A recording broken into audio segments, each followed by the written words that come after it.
নমস্কার বন্ধুরা, কেমন আছেন সবাই? আশা করি ভালো আছেন। আমি অভিজিৎ আর আপনারা দেখছেন বেঙ্গল এক্সপেরিমেন্ট। তো বেঙ্গল এক্সপেরিমেন্টে শুরু হতে চলেছে একটা নতুন ধরনের এক্সপেরিমেন্ট ভিডিও। তো আজ আমরা বানাতে চলেছি এলিফ্যান্ট টুথপেস্ট। তো চলুন ভিডিওটা শুরু করা যাক। তো বন্ধুরা, এলিফ্যান্ট টুথপেস্ট বানানোর জন্য আমাদের যেসব জিনিস লাগবে সেগুলো হচ্ছে পটাশিয়াম পারম্যাঙ্গনেট, হাইড্রোজেন ওয়াটার, আর একটা কাঁচের বোতল আর কিছু পরিমাণ শ্যাম্পু। তো আমাদের এই স্যাভলনের হ্যান্ড ওয়াশের বোতলের ভেতরে শ্যাম্পু রাখা আছে। তো হাইড্রোজেন ওয়াটার 30% হলে ভালো হতো, কিন্তু আমার কাছে 30% নেই, আমার কাছে 3% হাইড্রোজেন পারক্সাইড আছে। তো চলুন দেখা যাক এটা দিয়ে কতটা এলিফ্যান্ট টুথপেস্ট বানানো যাচ্ছে। তো চলুন ভিডিওটা শুরু করা যাক। তো প্রথমে আমরা এই কাঁচের বোতলে কিছুটা পরিমাণ জল নিয়ে নেবো। দেখতে পাচ্ছি আমার কাছে একটা জলের বোতল আছে। আমরা সেই জলের বোতল থেকে কিছুটা পরিমাণ এর মধ্যে জল অ্যাড করে নিচ্ছি। এতটা পরিমাণ জল কাফি। এবং এর মধ্যে আমরা পটাশিয়াম পারম্যাঙ্গনেট অ্যাড করব।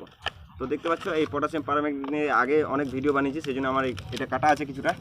তো আমি সেটাই দিয়ে দেবো।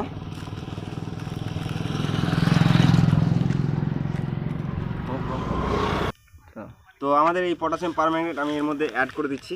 দেখতে পাচ্ছ পটাশিয়াম পারম্যাঙ্গনেট জলের মধ্যে অ্যাড করলে সঙ্গে সঙ্গে একটু কীরকম বলবো, বেগুনি রং টাইপের হয়ে যায়। দেখতে পাচ্ছ বেগুনি রং টাইপের হয়ে গেছে। আমরা এতটা পটাশিয়াম পারম্যাঙ্গনেট নিয়ে নিয়েছি। তো এটাকে একটু গুলে নিচ্ছি ভালো করে। এবারে বন্ধুরা আমরা অ্যাড করব কিছুটা শ্যাম্পু।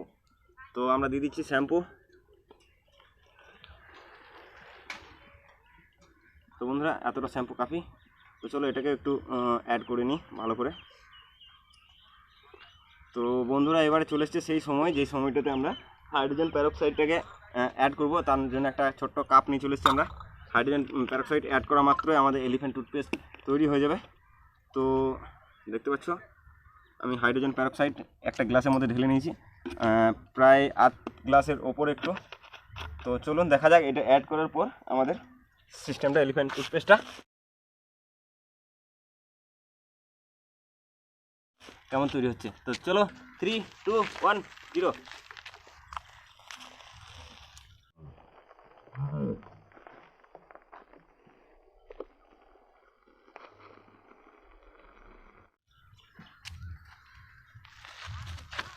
তো বন্ধুরা দেখতে পাচ্ছ এলিফ্যান্ট টুথপেস্ট হচ্ছে, আর একটু হাইড্রোজেন প্যারক্সাইড আছে, আমি এর মধ্যে দিয়ে দেখছি কি হচ্ছে। না, কোনো কাজ হচ্ছে না। তো এটা যদি 30% হতো যে এই হাইড্রোজেন প্যারক্সাইড, তাহলে খুব সুন্দর হতো, কারণ এটা আছে 3% অনলি, খুব একটা কনসেন্ট্রেট নয়। যদি 30% হতো তাহলে খুব ভালো হতো। যদি ভিডিওটা দেখে ভালো লাগে থাকে লাইক করে দিও, আর পারলে চ্যানেলটাকে সাবস্ক্রাইব করে দিও। তো আজকে এই পর্যন্ত, টাটা, জয় হিন্দ, জয় ভারত, বন্দে মাতারাম।